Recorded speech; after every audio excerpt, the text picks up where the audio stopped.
Let's piece together what led up to this tragedy. We are learning more about the suspect, Ethan Crumbley. 7 investigator Heather Catallo is digging into the 15-year-old's background, and Heather joins us now with what she has learned so far. Heather?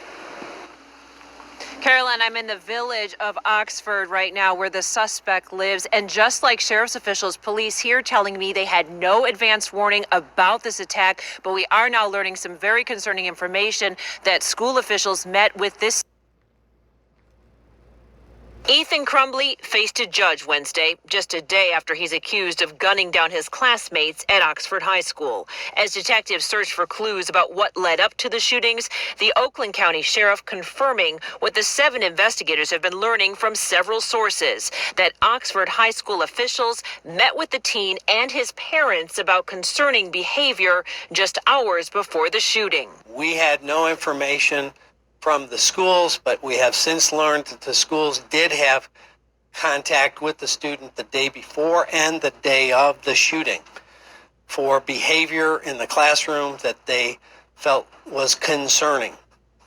In fact, the parents were brought in the morning of the shooting and had a face-to-face meeting with the school. Sheriff Michael Bouchard not revealing the topics discussed during that meeting, only that his liaison officer in the school was not told about it. Bouchard also confirming the school allowed Crumbley to stay in the building after that 10 a.m. meeting, and around 12:50 p.m., the shooting started.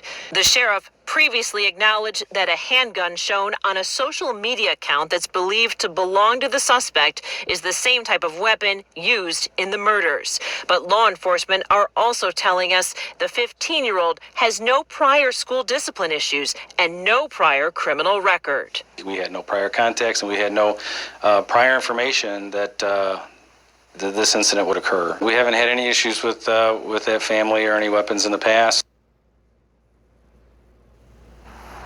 The sheriff also telling us they're now going through mountains of evidence, including notebooks, the suspect's phone, as they try to piece together exactly what motivated this horrific attack. Live in Oxford, I'm Heather Catallo, 7 Action News. Now let's check in with my colleague, 7 investigator Ross Jones, with more on what the sheriff had to say today. Heather, good evening. Sheriff Bouchard spent much of his press conference today trying to dispel many rumors that have been circulated on social media, separating fact from fiction one day after this horrific mass shooting. Now, Sheriff Bouchard said that there was no record that the suspect had been bullied at Oxford High School or had reported any bullying behavior. There was also no history of any discipline by the school. The sheriff said there was no evidence that the 15-year-old sophomore had sought treatment for any mental health conditions and was not in the process of doing so. And Bouchard said he has viewed the horrifying surveillance video inside of the school, saying it appears that victims were shot at randomly and were not specifically targeted. He did not release any of that video today, but described the evidence prosecutors will be using in court. He came out of the bathroom, began shooting, moved through hallways, back through hallways, and was apprehended in the hallway. Never went into a room.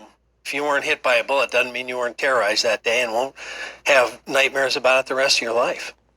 Whether you're a parent, a teacher, or a student in that class, going through that building in the wee hours of this morning, looking at the disarray in the classrooms and the backpacks strewn across the floor, that had to have been an absolutely terrorizing moment in anyone's life. The shooter fired 30 rounds inside of the school and still had 18 bullets left when he was confronted by deputies. There is